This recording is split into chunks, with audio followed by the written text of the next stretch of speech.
एक बार की बात है, गौतम बुद्ध अपने शिष्यों के साथ गांव से एक बड़े नगर की ओर जा रहे थे। गर्मी के दिन थे, रास्ता भी काफी लंबा था।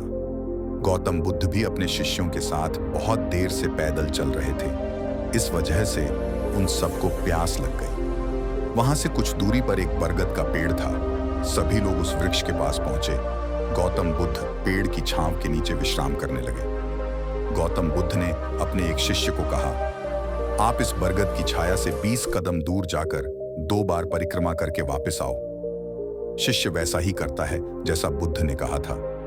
परिक्रमा करने के बाद जब शिष्य गौतम बुद्ध के पास आया तो बुद्ध ने पूछा कि क्या आपको किसी ठंडी हवा का अनुभव हुआ था? शिष्य बोला, हाँ, उत्तर दिशा की तरफ मुझे कुछ ठंडी हवा का अनुभव हुआ था। शिष्य की यह बात सुन गौतम बुद्ध ने कहा कि उसी दिशा में चले जाओ जरूर। वहां से कुछ ही दूरी पर एक तालाब होगा।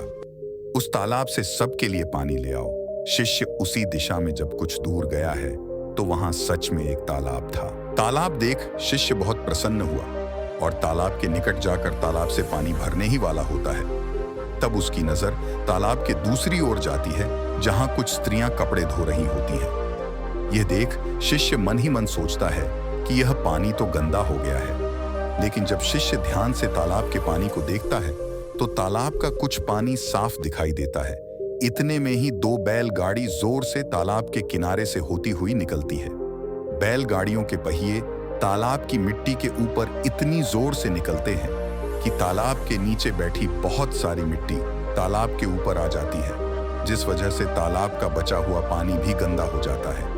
यह देख शिष्य बिना पानी लिए क्रोध में गौतम बुद्ध के पास वापस लौट जाता है। वह बड़े ही निराशा भाव से गौतम बुद्ध को सब बातें बताता है।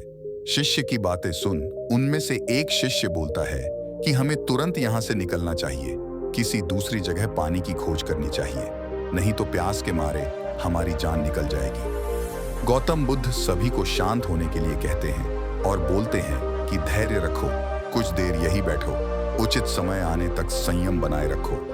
सभी गौतम बुद्ध की बातें सुनकर शांत हो गए और चुपचाप वहीं पर बैठ गए। कुछ देर इंतजार करने के बाद गौतम बुद्ध फिर से एक शिष्य को उसी तालाब से पानी लाने के लिए भेजे। शिष्य बिना कोई सवाल किए उसी तालाब से पानी लेने के लिए चला जाता है। तालाब का पानी देख शिष्य को यकीन नहीं हो रहा था कि पानी इतना साफ कैसे हो सकता है। यह देख शिष्य अंदर से बहुत खुश हुआ और वह तुरंत पानी लेकर गौतम बुद्ध के पास पहुंच गया। सभी ने पानी पीकर अपनी प्यास बुझाई, लेकिन अब भी सबके मन में एक सवाल था कि आखिर यह चमत्कार हुआ कैसे? तालाब का पूरा पानी तो अभी तक गंदा था, अचानक से पूरा पानी इतना साफ कैसे हो गया? जरूर कोई बुद्ध की शक्ति है। इतने में एक शिष्य ने यह सवाल गौतम बुद्ध से पूछ ही लिया कि यह चमत्कार आपने कैसे किया? शिष्य को जवाब देते हुए गौतम बुद्ध कहते हैं कि यह कोई चमत्कार नहीं, यह आपके सब्र का फल है। आपने सब्र रखते हुए उचित समय का इंतजार किया। जितनी देर हम सब लोगों ने सब्र किया, उतनी देर में तालाब के पानी के ऊपर तैर रहे सभी गंदे तत्व और मिट्टी तालाब के पानी के नीचे बैठ रहे थे। कुछ देर बाद जब शिष्य तालाब के पास पहुंचा, तब तक सब दूषित कण पानी में नीचे बैठ गया था और पानी एकदम साफ हो गया था। यदि उस समय आप लोगों ने सब्र न किया होता तो शायद इतनी तेज गर्मी में पानी की खोज में प्यासे रहकर अब तक मृत्यु को प्राप्त हो गए होते, क्योंकि यहाँ से अगला कोई तालाब है या नहीं, और होगा भी तो क्या उसका पानी साफ होगा या नहीं। इन सब कारणों से आप कभी प्यास न बुझा पाते और प्यास से मर जाते।